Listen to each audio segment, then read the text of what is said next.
Potensi teknologi 5G dinilai mampu menjadi pendorong utama transformasi digital sekaligus pengungkit perekonomian Indonesia.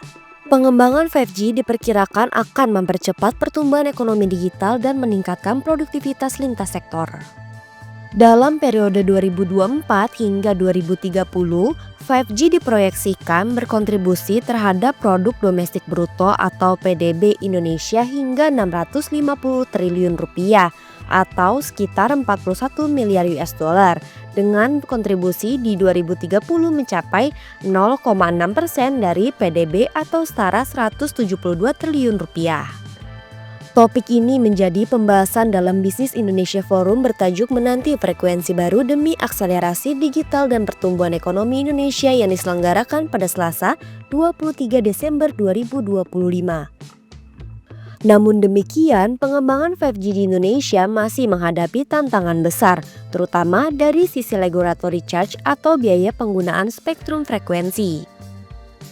Rasio Regulatory Charge (BHP) frekuensi industri telekomunikasi Indonesia saat ini telah melampaui 12,2%. Jumlah itu jauh di atas rata-rata ASEAN yang di bawah 5%, rasio global 7%, serta kawasan Asia Pasifik 8,7%. Oleh karena itu, Asosiasi Penyelenggara Telekomunikasi Seluruh Indonesia mendorong pemerintah untuk menerapkan skema beauty contest berbasis komitmen pembangunan.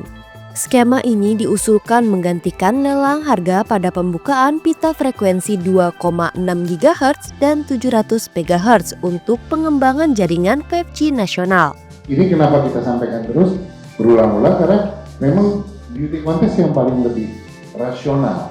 Persoalannya adalah penyelenggara negara perlu melihat compliance dari sisi penyelenggara negara. Apakah pertanyaannya ini aman nggak ya kalau saya melakukan skema beauty contest? Ya, dari sisi auditable dan tracing auditable di audit dan sebagainya. Di sisi itu penyelenggara negara mungkin akan merasa lebih aman dengan lelang. Tapi pada kenyataannya industrinya tidak bisa mengakses, sehingga perlu dilihat skema lain, gitu ya. Kalau perlu auditor dia itu masuk sebagai panitia lelang. Supaya dari awal sudah melihat bahwa ini industrinya memang tidak memungkinkan. Atau yang ketiga, penyelenggara negara melakukan penghitungan financial model supaya mendapatkan kemampuan industrinya berapa sebetulnya, gitu ya.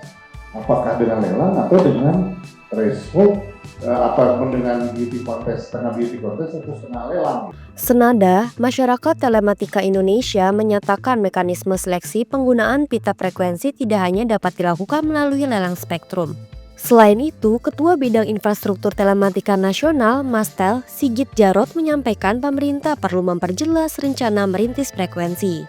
Kejelasan itu termasuk waktu penggunaan, tujuan, serta pendekatan yang akan diterapkan. Dengan adanya kejelasan tersebut, kebijakan yang diambil dapat dinilai ketepatannya dengan skema seleksi yang beragam. Nah, maka usulan kami sebenarnya adalah pemerintah itu mesti tegas dulu gitu. Rencana merilis frekuensi ini untuk dari bawah sampai atas kapan dan untuk apa, pendekatannya apa. Baru kita nanti bisa tahu itu kebijakan untuk masing-masing kita itu tepat atau tidak. Dan jangan memakai asumsi bahwa udah kita lelang aja gitu. Karena sesungguhnya kalau secara regulasi, lelang itu hanya salah satu cara aja sebenarnya. Tadi kan Pak Maman sudah bilang, ada opsi kedua gitu, beauty contest. Dan kita pernah beauty contest waktu 3G ya, 2013 kan. Kenapa waktu beauty contest? Karena waktu pertimbangannya adalah ini operatornya semuanya sudah lama main di TV. Kalau hanya dilepas kepada mekanisme lelang, mungkin nanti makin besar itu jarak secara kompetisi. Supaya spektrumnya balancing, maka pendekatan beauty contest. Nah, memang agak repot buat regulator gitu. Karena kalau lelang kan, ya udah yang berani bayar mahal dia yang lebih gitu kan.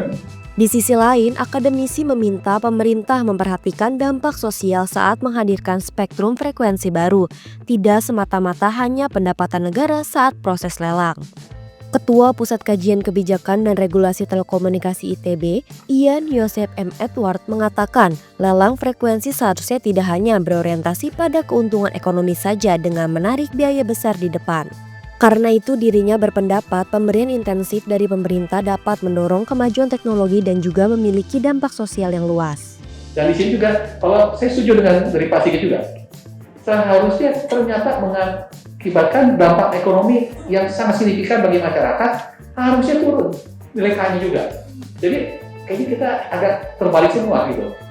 Kalau teknologinya makin canggih harus mahal, market makin besar makin mahal, ekonomi nggak salah. Kita lihat ekonomi ada dampaknya juga. Kalau dampaknya makin masyarakat ya membuat ekonomi makin tinggi, seharusnya dari nilai K-nya juga makin turun.